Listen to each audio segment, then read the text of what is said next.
A warning to pregnant women in West Virginia: don't drink the water. That's the latest report coming out from the West Virginia Department of Health and Human Resources Bureau for Public Health.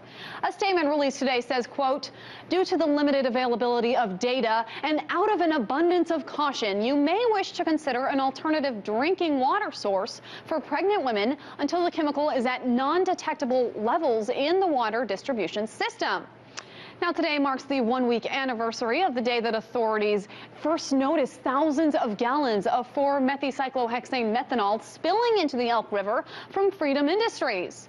The water ban has been lifted for about 70% of the 300,000 residents in the area.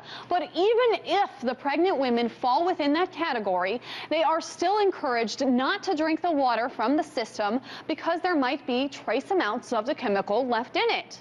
Now, the problem started near the Elk River right here, and then it connects to the Ohio River, which travels south to Kentucky and beyond. West Virginia investigators insist that the levels of MCHM will be so diluted by the time that it reaches all of those states that the water will be safe.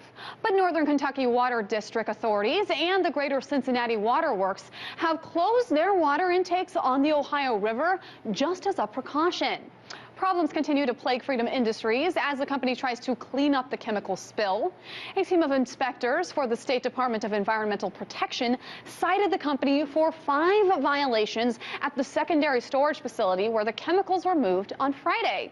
In its inspection report, the DEP said, quote, secondary containment within the facility was deteriorated or non-existent. The plan indicates that the building itself acts as a secondary containment, but holes exist at floor level in the building's walls. The problem is so serious that Freedom Industries might be forced to move its inventory of MCHM chemical to a third storage plant in order to avoid another catastrophe. Meanwhile, West Virginia authorities released documents from 2010 saying that local residents complained of a licorice smell in the air near the Elk River plant site.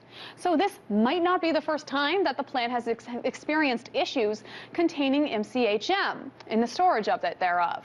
Federal and local investigators have launched probes looking into the health effects, criminal negligence, and economic losses following the leak. U.S. Senator Jay Rockefeller asked for the Center of Disease Control to conduct a study on the long-term health effects. However, the CDC has yet to respond. Right now, the Department of Environmental Protection does not have the authority to inspect or regulate above-ground storage tanks, such as the one that held the MCHM chemicals. West Virginia Senate Majority Leader John Unger is set to introduce a bill that would change that today. In true Capitol Hill fashion, Speaker of the House John Boehner made the chemical spill a political issue, blaming the Obama administration for not enforcing rules. We have enough regulations on the books. And what the administration ought to be doing is actually doing their jobs.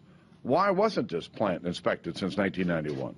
I am entirely confident that there are ample regulations already on the books to protect the health and safety of the American people. Somebody ought to be held accountable here. What we try to do is look at those regulations that we think are cumbersome, are over the top, and that are costing our economy jobs. But while Speaker Boehner protects the regulations already in place and lashes out against President Obama, according to a new report by the New Republic and confirmed by the website opensources.gov, an executive from Freedom Industries donated $5,000 to Speaker Boehner in 2013 alone. So it appears as if Mr. Boehner is not completely independent from this story himself. While politicians bicker and the cleanup continues, for now, West Virginia residents are just trying to keep their heads above the contaminated water as they wait for the all clear. In Washington, Megan Lopez, RT.